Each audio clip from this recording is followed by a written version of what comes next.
Nawasalimu katika jina la Yesu. Kwa siku moja tuitazama familia ile ambayo ilikuwa ishatoka Misri muda mrefu, lakini baba yao mzazi alipotaka kufariki akasema, naombeni mkanizike Misri. Kwa sababu gani? Kule Misri ndio kuna vitu vyote ambavyo vilivyokwisha kutengenezwa. Haleluya.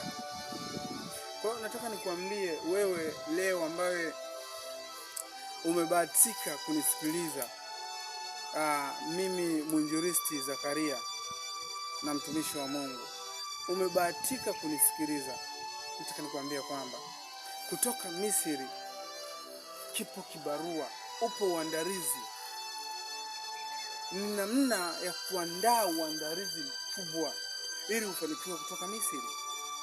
Lakini Misri tunatoka wakati tunajiandaa kutoka Misri, huwa tunaandaa maandalizi makubwa, yale maandalizi ya samani. Yaani mpaka ukimuona mtu anakuambia hapa ndo nimetoka Misri, mtu huyo mpaka anakataa, anasema kwa jinsi nilivyokuwa na kufahamu wewe ulikuwa ni mlevi, ulikuwa malaya, ulikuwa kahaba, ulikuwa nani, lakini unasema umetoka Misri. Ninapozungumza neno la Misri, ukisikia mtu anakuambia wewe bado upo Misri, ina maana anasema bado upo kwenye dhambi. Na ndio maana unasikia wewe bado upo Misri, ina maana uko kwenye nini? Kwenye dhambi. Biblia imeandika baada ya mamake na Musa kumzaa Musa, alichukuliwa mtoto, yule mtoto mdogo akawekwa kwenye tenga, ambalo tenga hilo lilikuwa linaelea. Lile tenga likapakiwa. Baada ya kupakiwa lile tenga, Biblia inasema baada ya lile tenga kuwa limepakiliwa pale, lile tenga lilibidi lisafirishwe. Lile tenga lilienda mbali sana, kitu ambacho hakuna mtu ambaye wa kawaida aliweza kujua kwamba lile tenga ni nani ambaye angeliokota. Lakini mama yake akaona sio vyema, akaamua amtume mdogo wake na Musa aanze kumfuatilia Musa. Kitu ambacho ulikuwa hujui ndugu yangu, Musa alikuwa na ndugu zake, alikuwa na Harun, alikuwa na Miriam na Musa. Miriam alikuwa ni mkubwa, lakini Musa alikuwa ni mdogo.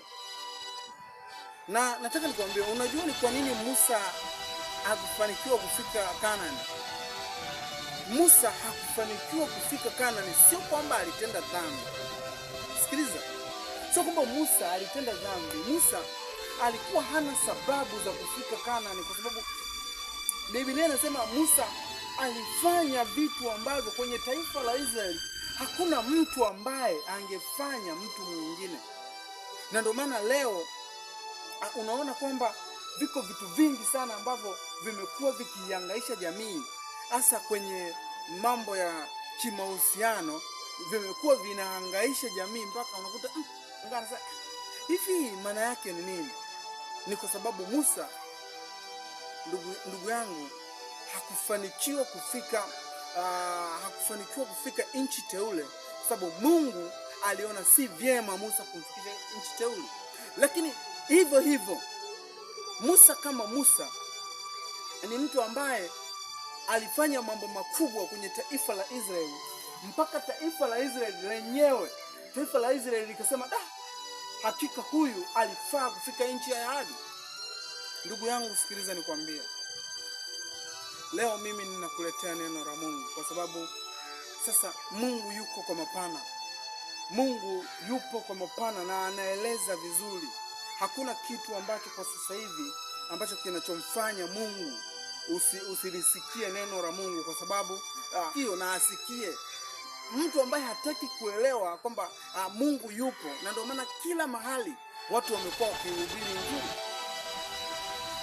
Baada ya hapo Musa alijitahidi sana kuwatoa watu Misri kuelekeza Kanaani. Lakini tunaangalia ya kuwa wakati watu wanatoka Misri walibeba ndoo, sufuria, bata, ng'ombe, nini, walibeba uchafu wote pale. Lakini tukisoma Biblia vizuri inatuambia kila mtu ambaye ajionaye alitoka Misri, basi afanane na watu waliotoka wapi? Waliotoka Misri. Sasa narudi kwa Musa sababu